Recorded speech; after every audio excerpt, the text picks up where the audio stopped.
ஒரு வழியாக தீபாவளிக்கு ஊருக்கு போயிட்டு அண்ட் ரிட்டன் சென்னைக்கு வந்துட்டேன். வர வழியில் பார்த்தீங்க அப்படின்னா என்னுடைய பிசியையும் கையோடு எடுத்துகிட்டு வந்துட்டேன். எஸ், எங்கே இருக்குன்னு பார்த்தீங்கன்னா இதோ எல்லாத்தையும் எடுத்து வச்சுருக்கேன் பார்த்தீங்களா. ஆக்சுவலாக பார்த்தீங்கன்னா இதை கொண்டு வரதுக்குள்ளே பெரிய படாத பாடுபட்டேன் அப்படின்னு தான் சொல்லணும். ஏன்னா பேக்கிங் வந்து அந்தளவுக்கு பண்ணணும். அப்படி பண்ணல அப்படின்னா உடஞ்சிருக்கா இல்லையாங்கிறது இப்போ ஓப்பன் பண்ணி பார்த்தா தான் தெரியும். ஏன்னா பஸ்ஸில் தான் கொண்டு வந்தேன். பட் பஸ்லையுமே பார்த்தீங்கன்னா டிக்கியில் வைக்கும் போச்சுல ஓரளவுக்கு சேஃபாக அந்த அண்ணனே வந்து இந்த மாதிரி வைமா அப்படின்னா உடையாது அப்படின்னாங்க. அதே மாதிரி ஸ்ட்ராங்காக அந்த டிஸ்பிளேலாம் பார்த்தீங்க அப்படின்னா ஓரளவுக்கு சேஃபாக வச்சுட்டேன்.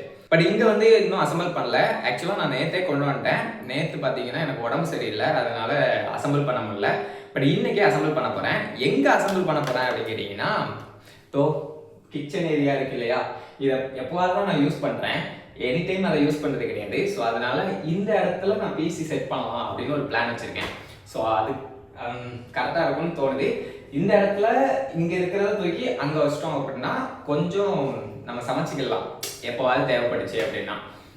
அந்த பிளான்லாம் இருக்குது. ஏன்னா நான் வந்து இதை கொண்டு வரதே பெரிய பாடாக இருந்துச்சு. ஸோ இதில் நம்ம டேபிளையும் தூக்கிட்டு வந்தோம் அப்படின்னா ரொம்ப செலவாயிடும். டிரான்ஸ்கிங் அப்படிங்கிற ஒரு பஸ்ஸில் தான் வந்தேன். ஆக்சுவலாக லக்கேஜ் அப்படின்னு பார்த்தீங்கன்னா ஒரு 3 பெட்டி அவ்வளோதான் இருந்துச்சு. இதுக்கே பார்த்தீங்கன்னா 500 ரூபா வாங்கிட்டாப்புல. அது ரொம்ப ஒரு கொடுமையான விஷயமா இருந்துச்சு. ஏன்னா நிறைய பேர் தோள்பட்டையிலலாம் பேக் கொண்டு வந்தாங்க, அது கட்டப்பையெல்லாம் கொண்டு வந்திருந்தாங்க. அதெல்லாம் அவங்க கன்சிடரே பண்ணல. சும்மா நார்மலாக வந்து டிக்கியில் வச்சு விட்டாங்க. ஆனால் என்கிட்டயே ஒரு 3 லக்கேஜ் இருக்குது அப்படின்னு சொன்னதுக்கு 500 ரூபா வாங்கிட்டு தான் உள்ளே வச்சாப்புல. அதை என்னால் மன்னிக்க முடியாது. ஏனிவே நம்ம இப்போ வந்து அசம்பிள் பண்ணுவோமா? ஓகே, ஃபர்ஸ்ட் ஆஃப் ஆல் இந்த இடத்த எல்லாத்தையுமே நம்ம க்ளீன் பண்ணுவோம்.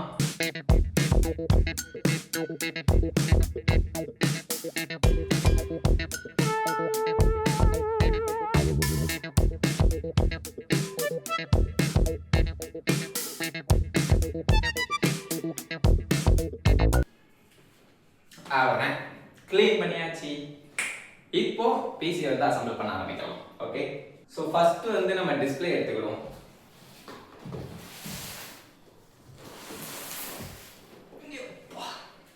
இதோ இருக்கு கைஸ் டிஸ்பிளே. இதை பேக் பண்ணி கொண்டு வரதுக்குள்ள நான் பட்ட பாட்டு இருக்கேன். அதை இதுக்குள்ள வைக்கணும், அது ரொம்ப கஷ்டம்.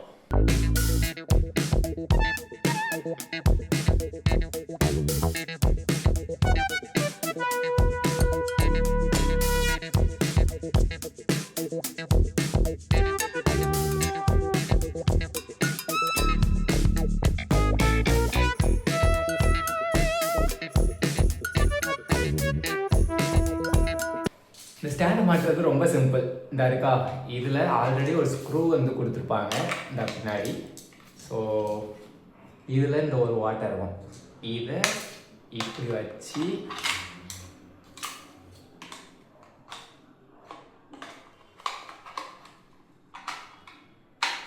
இப்படி வச்சுட்டு ஜஸ்ட் இந்த ஸ்க்ரூ மட்டும்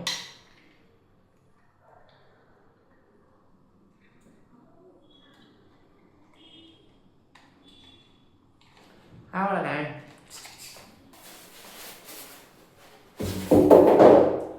பேக்கிங் பார்த்தீங்கல்ல பக்காவாக இருக்கும். ஏன்னா எல்லாத்தையுமே ஒரு அப்படி கொண்டு வந்திருக்கேன்.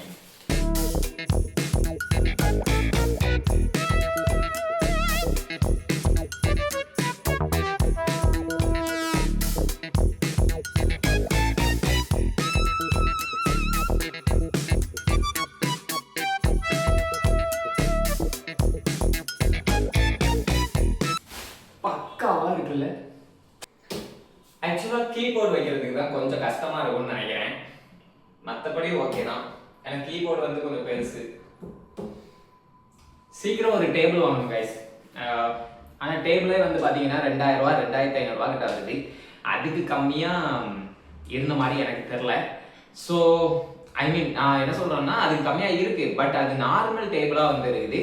பட் சிஸ்டமுக்குன்னு ஒரு டேபிள் இருந்துச்சுன்னா இன்னும் பெட்டராக இருக்கும். அதுதான் கம்ஃபர்டபுளாகவும் இருக்கும் அப்படின்னு சொல்லலாம். ஸோ அதனால் டேபிள் வாங்கணும். ஒரு 2500 கிட்ட ஆகும். பார்க்கலாம், அதுக்குன்னு ஒரு அமௌண்ட் வரும் இல்லையா. அண்ட் அடுத்ததாக நம்மளுடைய சிபியூ வந்து ரைட் சைடு வைக்கிறதா லெஃப்ட் சைடு வைக்கிறதா அப்படின்னு ஒரு கன்ஃபியூஷன் வந்துச்சு. அண்ட் ஃபைனலாக நான் முடிவு பண்ணது என்னன்னா ரைட் சைடு வச்சிடலாம் அப்படின்ட்டு. காரணம் என்னென்னா இந்த பக்கம் வந்து யூபிஎஸ் வரப்போகுது. ஸோ யூபிஎஸ்க்கு தான் நிறைய வேலை இருக்குது. அதனால சிபிஓ கொண்டு போய் அங்கே வச்சிடலாம். ஓகே, பிரிச்சிடலாமா?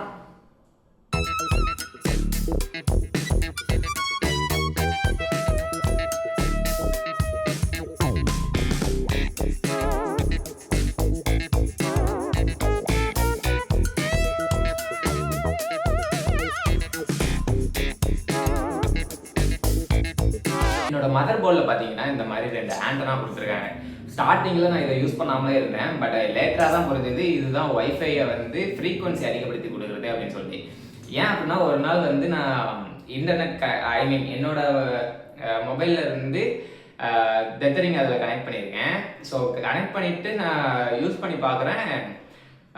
அதில் ஒரு பாயிண்ட் தான் காட்டுது பிசியில்.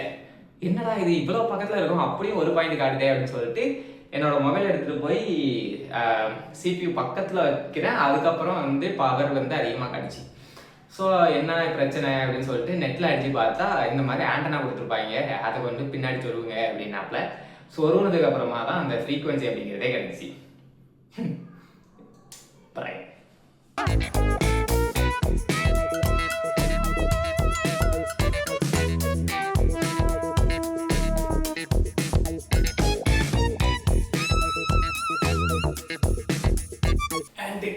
This is the final touch. ஆக்சுவலாக பார்த்தீங்கன்னா இது எவ்வளோ எம்ஏஹெச்னா 1000 வோல்ட். ஓகேவா? ஸோ எதுக்காக நான் இவ்வளோ வாங்கினேன்னா கிட்டத்தட்ட இது 45 மினிட்ஸ் வரைக்கும் பேக்கப் அப்படிங்கிறது கொடுக்கும். ஸோ அதனால தான் நான் இதை வாங்கினேன். 5200 கிட்ட ரேட் வந்துச்சு. பட் 1.5 வருஷத்துக்கு மேலே ஐ மீன் 2 வருஷத்துக்கு வந்துருச்சு. 2 வருஷம் ஆயிடுச்சு அப்படிங்கிறதுனால பேட்டரி வந்து மொத்தமாக ஊற்றிக்கிச்சு. அந்த அண்ணன் சொன்னாங்க பேட்டரி இப்படி ஊற்றுறதுக்கு சான்ஸே கிடையாது தம்பி, நீ ஏதோ பண்ணிருக்க அப்படின்ட்டு. ஆமாம், நான் என்ன பண்ணேன் அப்படின்னா கரண்ட் வீட்டில் எப்போல்லாம் சடனாக இருக்கோ அன்னைக்கெலாம் வந்து இதில் சார்ஜ் போட்டுட்டு ஃபுல்லாக ட்ரைன் பண்ணிடுவேன். ஸோ இந்த மாதிரி ஒரு 4, 5, 6 ஒரு 10 வாட்டி கிட்ட பண்ணியிருப்பேன். ஸோ அதனாலே பார்த்தீங்க அப்படின்னா பேட்டரி வோல்ட் வந்து மொத்தமாக சொல்லி முடிஞ்சிருச்சு. அதனால 2 பேட்டரி மாற்றுற மாதிரி ஆயிடுச்சு. ஸோ ஊருக்கு போனதுக்கப்புறம் ஆன் பண்ணி பார்க்குறேன், 1 வாரமாக சார்ஜ் போடாததுனால சுத்தமாக ஆன் ஆகலை. கடையில் கொடுத்ததுக்கு பேட்டரி மாற்றணுன்னாங்க, சரின்னு சொல்லிட்டு மாற்றியாச்சு. 2000 ரூபா செலவு. அப்பா நம்ம நேரம் எல்லாம் தலையில் எழுதி வச்சிருக்கேன்னு நினைக்கிறேன். நேரங்கிறத விட கொழுப்பு, கோதி கொழுப்பு. இந்த பவர் கனெக்ஷன் வந்து நான் ஸ்ட்ரைட்டாக கொடுக்க போகிறதில்ல. காரணம் என்னன்னா ஒரு பிளக் தானே இதில் இருக்குது. ஸோ நம்ம வந்து இது மானிட்டருக்கும் தனியாக வந்து கொடுக்க வேண்டியிருக்கும். ஸோ அதனால நான் எக்ஸ்டென்ஷன் வச்சு எக்ஸ்டென்ஷன் மூலமாக நான் வந்து பவர் கனெக்ஷன் கொடுக்க போகிறேன். இது வந்து நம்மளுடைய எக்ஸ்டென்ஷன் எதுக்காக அப்படின்னா அதான் ஆல்ரெடி சொன்ன மாதிரி இது ஒரு சப்ளை கொடுக்கணும் அண்ட் அது ஒரு சப்ளை கொடுக்கணும். ஸ்ட்ரெயிட்டாகவே கொடுத்துடலாமே, நான் எதுக்கு இப்போ தேவையில்லாமல் எக்ஸ்டென்ஷன் எடுத்துகிட்டு இருக்கேன்? வேற எக்ஸ்ட்ரா பவர் கொடுக்கணுமா? எஸ், அஃப்கோர்ஸ் மானிட்டருக்கு வந்து பிளக் பாயிண்ட் வந்து இதில் சொல்ல முடியாது. ஸோ அதனால நம்ம எக்ஸ்டென்ஷன் வச்சே கொடுத்துடலாம், அதான் பெட்ரு. ஸோ இதையும் அதோட சேர்த்து எக்ஸ்டென்ஷனில் கொடுத்துட்டோம்னா நமக்கு மேட்ரு ஓவர். இதில் 2 பேக்கெட் மட்டும் அதில் போகும். மீதி வந்து நம்ம சார்ஜ் போடணும்னா இதில் போட்டுக்கலாம், அது பெட்டராக இருக்கும். ஸோ அதனால இப்படியே கொடுத்துருவோம்.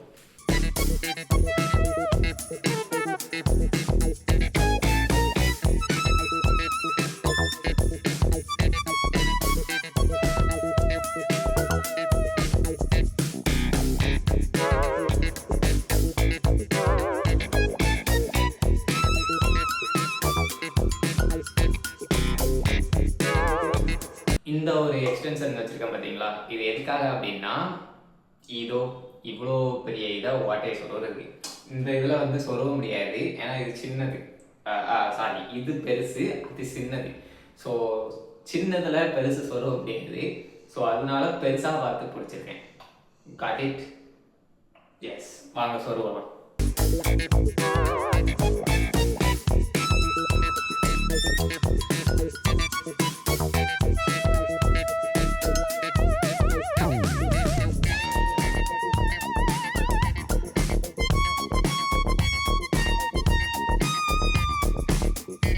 ஃபைனலாக எல்லா செட்டப்பையும் முடிச்சாச்சு. ஸோ இதுதான் நம்மளுடைய செட்டப். ஆக்சுவலாக பார்த்தீங்கன்னா இது ஃபுல்லாகவே கிச்சனாக இருந்துச்சு. இப்போ ஃபுல்லாகவே நம்மளுடைய ஒர்க்கிங் செட்டப்பாக மாறிடுச்சு. அவன் எதுக்கு தனியாக கிடக்கான்னு தெரில. பட் அவனை யூஸ் பண்ணணும் கைஸ். அது எப்போ யூஸ் பண்ணுறது தெரில. யூஸ் பண்ணிக்கிட்டு தான் இருக்கேன், எப்போவாவது யூஸ் பண்ணுவேன். எனிவே நம்ம ஆன் பண்ணிடலாமா? ஃபஸ்ட்டு எக்ஸ்டென்ஷன் சுவிட்ச் போட்டுக்கணும். அண்டு இங்கே வந்து இதை ஆன் பண்ணிக்கணும். And let's get started. Wow,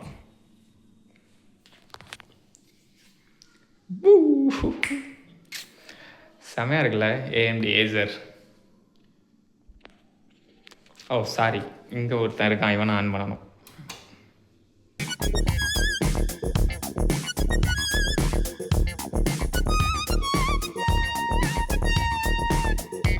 on ஆகிறதுக்கு இவ்வளோ நேரம் ஆகுது. ஆன் ஆயிடுச்சு. ராஜா எம் ஃப்ளாப். ஓகே, ஃபைனலாக நம்ம செட்டப் ரெடி. ஓகே, தனியாக வந்தால் ஓகே, பட் எதுக்கு இதெல்லாம் வந்து தூக்கிட்டு வந்த அப்படின்னு உங்கள் எல்லாருக்குமே ஒரு கேள்வி இருக்கும். வீட்டில் வச்சு எதையுமே வந்து உருப்படியாக பண்ண முடியல. ஏன்னா எனக்கு நிறைய டைம் வந்து வேஸ்ட் ஆகுது அப்படின்னு தான் சொல்லணும். ஸோ அதுக்காக தான் இங்கே வந்து தூக்கிட்டு வந்திருக்கேன். ஸோ நம்ம டென்ட்ரா அப்படின்னு சொல்லிட்டு ஒரு பேஜ் வந்து க்ரியேட் பண்ணி சக்ஸஸ்ஃபுல்லாக ரன் பண்ணிகிட்டு இருக்கோம். எல்லாருக்குமே தெரிஞ்சிருக்கும், photo frame, photo editing, video editing இது எல்லாமே. ஸோ அதுக்கான ப்ரொமோஷன்ஸ் எல்லாமே இனிமேல் வரும் கண்டிப்பாக. ஏன்னா நிறைய மேக் பண்ணுற வேண்டியது இருக்குது. அண்ட் அது போக என்னோடய எடிட்டிங் ஒர்க் எல்லாமே இனிமேல் இங்கே வச்சு தான் பார்க்க போகிறேன். அண்ட் முக்கியமாக இந்த யூடியூப்பில் போடுற வீடியோ இருக்கு இல்லையா, ஸோ இதை வந்து ஒரு 2-3 நாளாக நான் வந்து பிசி இல்லாததுனால கைன் மாஸ்டரில் மறுபடியும் என்னோடய ஆதி காலத்து எடிட்டிங் அப்ளிகேஷனில் பார்த்தீங்க அப்படின்னா எடிட் பண்ண ஆரம்பித்தேன். பட் எனக்கு அது கன்வீனியண்ட்டாக இல்லை. ஏன்னா நான் பிசியில் ஒர்க் பண்ணிட்டு அங்கே மொபைலுக்கு போகும்போதுல அது அந்த அளவுக்கு கன்வீனியண்ட்டாக இல்லை. ஸோ அதனால் இனிமேல் வந்து இதில் ஒர்க் பண்ணுறதுக்கு நல்லாயிருக்கும். ஸோ அதனால் வீடியோ கண்டிப்பாக ரெகுலராக வரும். ஓகேவா? ஸோ இதான் கைஸ், இந்த பிசி செட்டப் எப்படி இருக்குது அப்படிங்கிறத மறக்காமல் கமெண்ட்ஸில் சொல்லிடுங்க. அண்ட் இன்னொரு நல்ல வீடியோட உங்களை மறுபடியும் பார்க்குறேன். பாய்.